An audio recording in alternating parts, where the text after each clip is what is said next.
Constipation amaba calool fadhiga waa eray loo adeegsado in tilmaan looga bixiyo isbeddel ku yimaaday dhaqdhaqaaqa caloosha ama waxa loo yaqaano bowel movement. Constipation-ku waxa uu noqon karaa macno ahaan in saxarada ay noqoto mid adag amaba in uu yaraado xaddiga saxarada ah ee qofka ka imaan jiray. Sidoo kale waxaa loo adeegsan karaa in tilmaan looga bixiyo heerka is-riixitaanka amaba in qofku uu yeesho waxa loo yaqaano excessive straining amaba in uu yaraado ama uu hoos u dhac saa'id ku yimaado socoshadii calooshiisa. Constipation-ku waxa uu noqon karaa mid waqti dheer jiro ama waxa loo yaqaano chronic constipation. Markii ereygaasi la isticmaalayana waa markii qofka ay saxaradu ku adkaato wax ka badan usbuucyo, xataa mararka qaarna gaarta muddo bilooyin ah. Calaamadaha qofka uu yeelan karo marka uu leeyahay constipation-ka ama calool fadhiga waxa ay tilmaan ka bixin karaan hadba wixii waxaasi keenay. Taasina waxa ay keenaysaa inay kala duwanaadaan hadba qaabka loola tacaalayo. Waxaa jiro laba nooc oo constipation ah amaba laba qaab oo calool fadhigu u yimaado. Midda koowaad waa sluggish movement of the contents amaba inay yaraato dhaqdhaqaaqii ay contentiga ama wixii ku guda jiray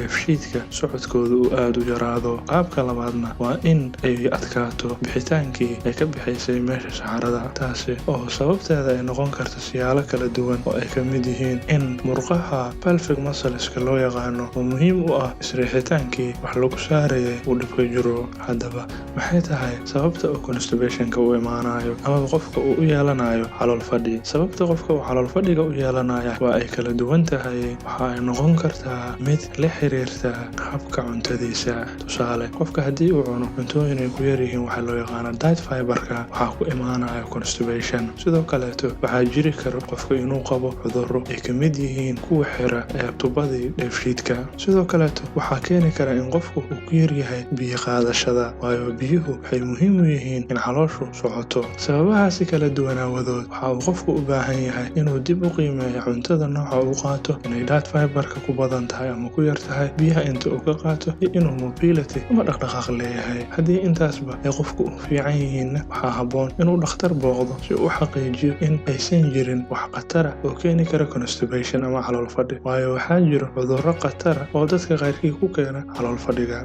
Haddiise qofka ay ku yar tahay qaadashada cunnooyinka leh fiber-ka ama xargaha, waxaa qasaba inuu qaato, waayo fiber-kaasi waxaana looga maarmaynin in qofka saxaradiisu ay noqoto bulk ayna ka soo baxdo si dhib yar oo aysan saxaradiisu noqon mid adag oo ku dhibtoodo, waayo saxarada adag waxa ay keeni kartaa cudurro kale oo uu ka mid yahay cudurka baabasiirka ama hemorrhoids-ka loo yaqaano, iyo sidoo kaleeta dillaac ku yimaada meesha ay saxarada ka soo baxdo ama waxa la yiraahdo anal fissure. Si taa qofka uu uga badbaadana waxaa qasaba inuu qaato cuntooyinka ay ku badan yihiin fiber-ka oo aan uga soo hadalna muuqaal hore. Muxuu yahay diet fiber? Cuntooyinkee laga helaa? Maxayse faa'iido leedahay? Sidoo kale waxaa qasaba qofka inuu qaato xaddi biyo ku filan si jirkiisu uusan uga dhuuqan cuntadii uu cunay biyaha kadibna aysan u noqon mid qallalan. Waxaa kale oo muhiim ah qofka inuu yeesho mobility amaba inuu dhaqdhaqaaqo, dhaqdhaqaaqaasi oo ka caawinaya in bowel movement-giisiina uu bato. Ugu dambeynna haddii qofka uu waxaasi oo idil uu sameeyo balse aysan waxba iska bedelin, waxaa jiro over the counter drugs oo loogu talagalay in qofka ay caloosha u socodsiiyaan, kuwaasi oo loo yaqaano laxatives. Waxaadna ka heli kartaa farmashiyo kasta adigoo aanan u baahnayn warqad dhakhtar. Waxaana habboon qofka inuu qaato. Haddii intaasi ay wax xal ku imaan waayaanna waa qasab inuu dhakhtar booqdo.